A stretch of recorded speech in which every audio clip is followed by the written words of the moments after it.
Kuasa hukum Vina Cirebon, yaitu Hotman Paris, meminta Presiden Jokowi untuk membentuk tim pencari fakta atau TPF yang netral untuk mengusut kasus pembunuhan terhadap kliennya. Selain itu, polisi juga diminta menunda penyidikan kasus ini sebelum tim pencari fakta dibentuk. Hal tersebut diungkapkan Hotman Paris saat jumpa pers di Jakarta Utara pada Selasa 11 Juni. Menurut Hotman, tim pencari fakta dapat diisi oleh sosok yang tidak partisan, seperti ahli hukum pidana dari berbagai universitas. Jika sudah terbentuk, tim pencari fakta dapat bekerja mengumpulkan fakta-fakta sebenarnya terkait kasus pembunuhan Vina.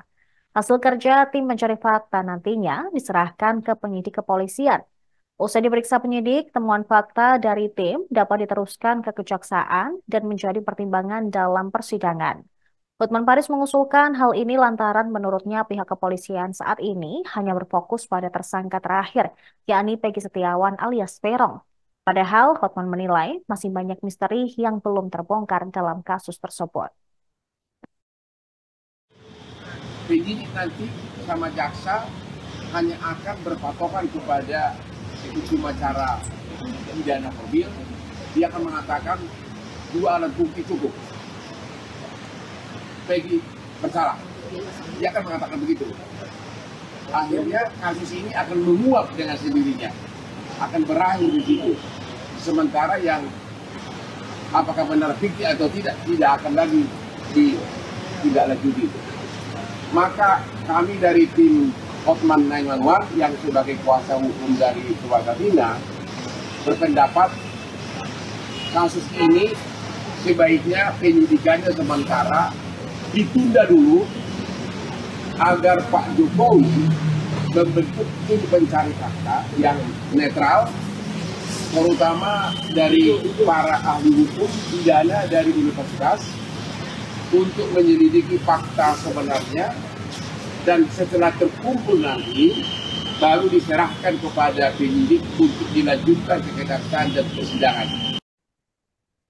Saksi kunci kasus pembunuhan Vina di Cirebon, yaitu Ahmad Saifuddin alias Udin, selesai diperiksa di Polres Cirebon Kota pada Selasa 11 Juni.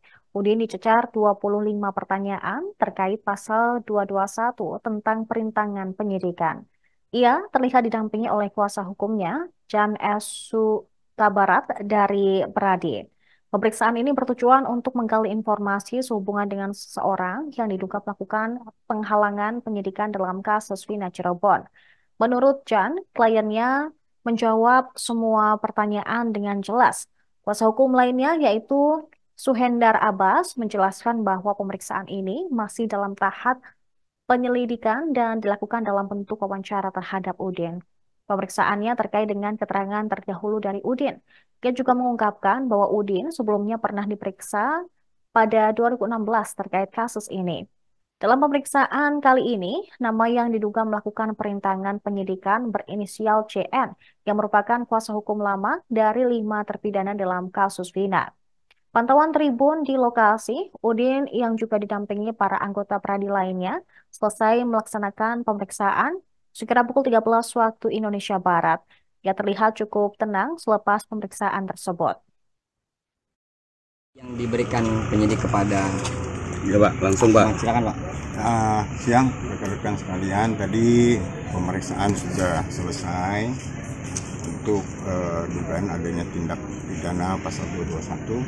Kepada klien kami ditanyakan 25 pertanyaan yang pada intinya penyidik ingin menggali informasi sehubungan dengan adanya seseorang yang diduga melakukan penghalangan penyidikan di dalam kasus Vina ini.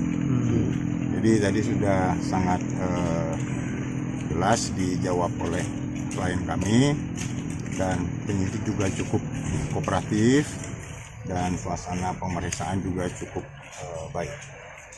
Mengenai materi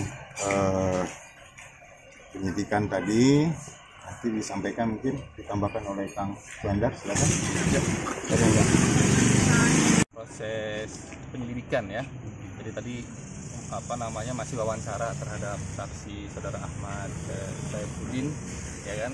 Nah, itu terkait dengan pemeriksaan terdahulu ya. Jadi kasusnya tidak menyentuh langsung ke masalah kasusnya Vina Eki, tapi ini masih terkait itu, tapi mengenai perkara perintangan penyidikan ya. Dan kami tadi sebagai saksi sudah menerangkan hal-hal apa saja yang perlu diterangkan, bagaimana yang semestinya, yang sebenarnya itu. Contohnya bahwa memang ini pernah diperiksa terdahulu di Polsek Talun sekali, kemudian tahun 2016, kemudian di tahun 2024 yaitu di Polda Jabar 1 kali juga. Dan memang terkait atas nama tadi yang diduga melakukan perintangan juga memang pernah bertemu, tapi memang bertemu hanya menceritakan hal-hal yang memang sebenarnya saja. Yang diduga merintangi itu, yang diduga merintangi bisa disebut Misalnya JN. JN. Misal JN. Pak, dimaksud merintangi maksudnya gimana, Pak? Ya itu kita belum bisa masuk ke sana juga ya. Kita juga kan ini masih dalam tahap penyelidikan ya. Masalah kesimpulannya kan bukan di pihak kami nanti ya gitu. Setelah ini ada agenda lain? Sementara ini belum. Ya, sementara ini baru sekali diperiksa di sini ya, di Polres Ciko juga klien kami ini baru sekali ini. Jadi selanjutnya kita belum tahu, nunggu agenda dari dari penyidik nanti. Oke, Pak, kita mau dengar dong, Pak, bagaimana? 3 saksi kasus pembunuhan Vina Cirebon mendatangi Polda Jawa Barat pada Selasa 11 Juni. Mereka ingin mencabut keterangan dalam berita acara pemeriksaan kasus pembunuhan Vina dan Eki yang diberikan pada 2016 silam. Ketiga saksi tersebut adalah Okta, Pramudia, dan Teguh. Pramudia mengatakan ingin mengubah BAP yang sebenarnya. Keterangan yang hendak dicabut adalah ceritanya soal tidak tidur di rumah kontrakan salah satu ketua RT. Dasar pencabut keterangan tersebut karena Pramudia mendapatkan intervensi dari polisi saat itu. Kala itu ia ikut arahan polisi yang memeriksa karena takut. Saat diperiksa, dia masih belum masuk usia dewasa dan diperiksa tanpa pendampingan orang lain. Ketika tidur di kontrakan milik Pak RT, Pramudia mengaku bersama 5 terpidana kasus tersebut. Ada juga 3 orang lainnya yang usianya masih di bawah umur sepertinya saat itu. Pramudia menyebutkan ada 10 orang yang berada di kontrakan milik Pak RT saat itu. Mereka adalah Eka, Eko, Hadi, Jaya, Supri, Kavi, Teguh, Okta, Ugi, dan dirinya. Pramudia mengaku bersalah saat mengetahui kelima temannya menjadi terpidana dalam kasus tersebut. Namun ia langsung masuk ke gedung Polda Jabar dan belum menjelaskan terkait tidurnya di rumah ketua RT tersebut dengan keterlibatannya dalam pembunuhan Vina dan Eki. Kuasa hukum ketiga saksi, Cutek Bongso, mengatakan ingin memastikan pemeriksaan berjalan dengan baik. Kang Pramudia bisa dijelaskan gimana nih hari ini sebagai saksi atau Ya apa? Jangan ngomong aja kan. Ingin Di sini aja BAP yang sebenarnya. Artinya BAP dahulu dicabut atau gimana? Iya. Cabut. Apa aja nanti yang diterangkan? Ya bahwa saya tidur di rumahnya Pak RT. Sebelumnya kan di BAP yang dulu tidak tidur di rumah Pak RT. Apa yang menjadi dasar akhirnya juga ingin menyampaikan bahwa BAP yang dulu itu tidak benar? Iya. Kenapa? Apa dasarnya akhirnya ingin mengungkapkan bahwa BAP yang dulu tidak benar? Karena dulu kan ditekan sama pihak penyidik sih Mas. Bahwa kalau kamu tidur di rumah PRT, kamu bisa bahaya, dia bisa keseret, kayak gitu. Terus kenapa menyetujui arahan dari penyidik waktu itu? Waktu itu kan saya masih di bawah umur sih Mas, masih kecil, jadi saya ngerasa takut sendiri. Itu dari yang 10 orang yang di bawah umur siapa aja? Banyak, ada berapa orang yang waktu itu kumpul di Pak RT? Yang terpidananya kan ada 5. Iya, maksudnya yang seumuran sama Mas Okta itu siapa aja yang di bawah umur ketika kejadian itu, ketika diminta keterangan itu? Masih ingat nggak? Kurang tahu tuh. Sekata aja tuh. Gimana? Yang masih kecil maksudnya sekatadal, Mas Bisa umuran waktu di bawah. Oh iya, cuma 3 orang. Siapa aja? Saka, Mas Okta, sama saya. Pada saat tidur di kontrakan Pak RT itu total berarti berapa orang? 10 orang. Oke. Itu dipastikan 10-10-nya siapa saja boleh disampaikan? Eka, Eko, Hadi, Jaya, Supri, Afi, saya, Teguh, Okta, sama Udin. Terkait lima orang yang juga akhirnya dijadikan tersangka lalu juga dihukum seperti itu, melihatnya seperti apa nih Mas? Ya, kasihan. Saya ngerasa bersalah karena waktu dulu di BAP saya seperti itu. Tapi kenal yang 5 terpidana ini? Kenal. Nah, teman atau gimana? Teman-teman kampung. Kuli bangunan? Ya. Pada saat di kontrakan itu apakah betul bahwa anak dari pemilik kontrakan atau dari Pak RT juga ikut? Ikut. Siapa itu Mas? Kafi itu merupakan anak dari Pak RT. Ya. Oke, yang nginep di satu kontrakan itu yang semalam itu juga. Betul. Kang ini udah siap artinya ya hari ini untuk dimintai keterangan akan mengatakan hal yang sebenar-benarnya. Insya Allah siap. Gak ada yang dikurangin atau ini kira-kira. Berarti selain Akang, siapa aja nih di sini yang hadir? Ada Okta, Teguh, Sama? kalau Udin di Polres Cirebon. Iya. Ahmad Sarifudin. Jadi kami mendampingi, nggak ada yang urgent sih. Sebenarnya hari ini kan kami hanya mendampingi bahwa berdasarkan pengaduan dari keluarga korban ke Pradi, diterima oleh Ketua Umum Bang Oto, gitu kan, Ketua Umum kami, ya kan. Lalu ada perintah dari organisasi bahwa kami harus mendampingi.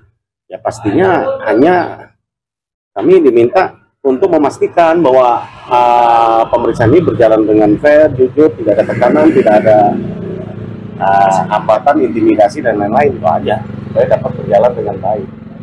Ya, tapi cukup baik lah sekarang ini apa yang kita dengar saat ini cukup berjalan profesional teman-teman dari Polda Jabar gitu kan. Mudah-mudahan kasus ini dapat terungkap dengan terang benderang tanpa ada rekayasa dan lain-lain gitu kan. Saya lihat ini keinginan dari teman-teman di Polda dan juga kepolisian untuk mengungkap ini secara transparan dan benar itu ya kita kawal secara objektif gitu kan.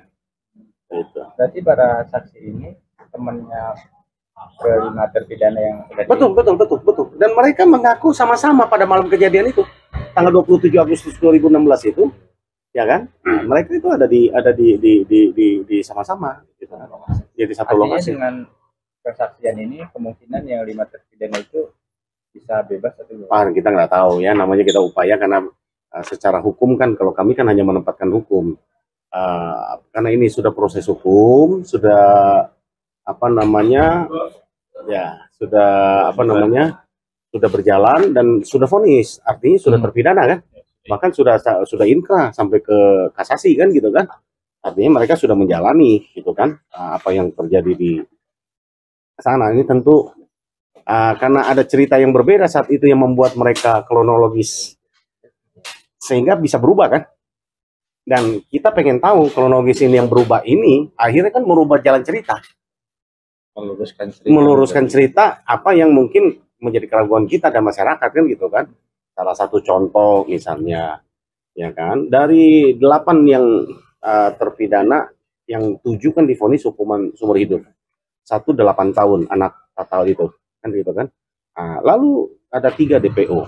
3 DPO ini 1 ini berhasil ditangkap oleh Polda Jabar, Peggy kan gitu kan. Yang 2 atas nama Dani dan juga Andi yang punya peran yang signifikan dalam kasus ini, karena dalam kronologis dakwaan loh dari jaksa mengatakan Dani dan Andi inilah yang membawa